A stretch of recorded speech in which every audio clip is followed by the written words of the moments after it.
The sun shone brightly on Santa Monica Pier. Laughter, music, and cotton candy filled the air. Families strolled wooden planks. Children tugged parents toward rides. Couples watched waves crash below. Amid this cheerful scene, one girl sat quietly in her wheelchair near the carousel, trying to blend in. Her name was Marissa Hart, 19 years old. A car accident left her paralyzed from the waist down. She loved the pier, the spinning Ferris wheel, guitarists playing for tips. Salty ocean breeze made her feel alive again. But she feared people's stares, the way strangers looked at her chair before her face. That day, she told herself fear wouldn't stop her. She would roll along the pier, buy lemonade, and enjoy the world like everyone else. She wanted to feel normal again, but normalcy was short-lived. 3 young men noticed her from across the boardwalk, loud, swaggering, clearly seeking attention. One wore a floral shirt, tattoos creeping down his arms. The other 2 wore faded denim vests. They approached her slowly, like predators circling prey. One leaned close and sneered, "Move, cripple!" The words slashed through her like a knife. Marissa froze. She'd grown used to whispers behind her back, but this was different. This was loud, cruel, and public. Before she could react, the man in the floral shirt laughed and swung his boot toward her wheelchair. The impact jolted her chair, sending her teetering sideways. She gasped, one hand shooting out to steady herself, the other clutching the wheel. She almost fell onto the pier planks. People nearby turned their heads, but instead of stepping forward, most just looked away. And that was when her heart sank. Not because of the bully's words, but because of everyone else's silence. The men weren't finished. They jeered, mocking her as though her wheelchair was some kind of joke. "Bet you can't even get up without help," one sneered. Another laughed so hard he bent double, slapping his knee. Every word chipped away at her courage. She wanted to vanish, to roll herself away as fast as she could, but her arms felt heavy, frozen.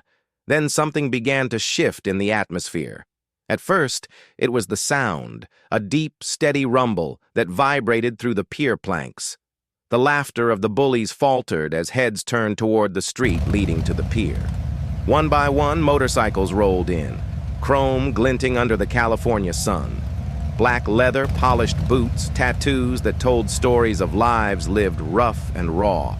They came in numbers too many to count, dozens, maybe more. Engines growled like thunder rolling in off the ocean. The pier seemed to tremble as they parked their bikes and dismounted. A sea of bikers, broad-shouldered and grim-faced, began walking toward the commotion. Among them were men and women, old and young, but all carried the same expression, anger tightly coiled into silence.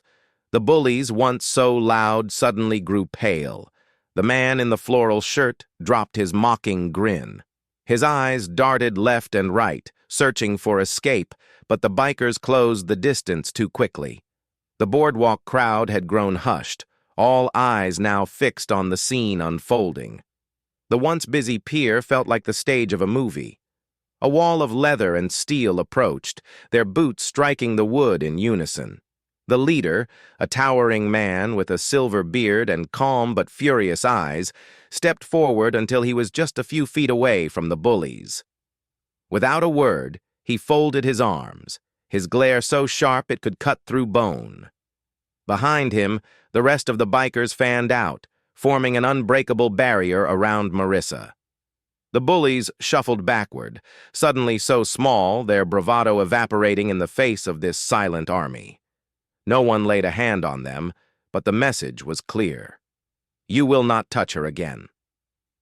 For the first time since the accident, Marissa didn't feel small, or pitied, or weak.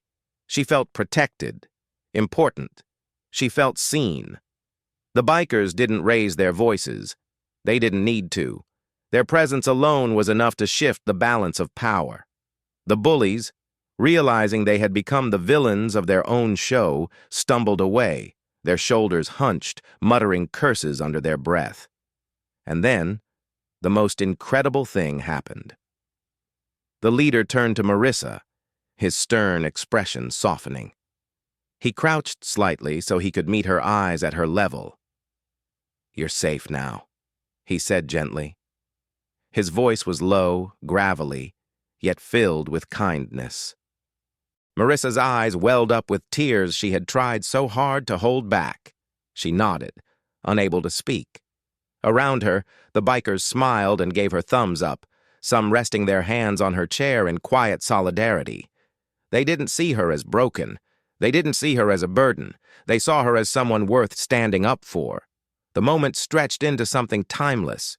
The Ferris wheel spun lazily in the background, the ocean breeze carried the salty air, and on that sunny California day, an army of bikers transformed a story of cruelty into a moment of unforgettable compassion. The crowd broke into applause. Children clapped, parents smiled with relief, and even strangers approached to pat Marissa's shoulder. But none of it compared to the warmth she felt knowing that, for once, the world had answered back to cruelty with courage.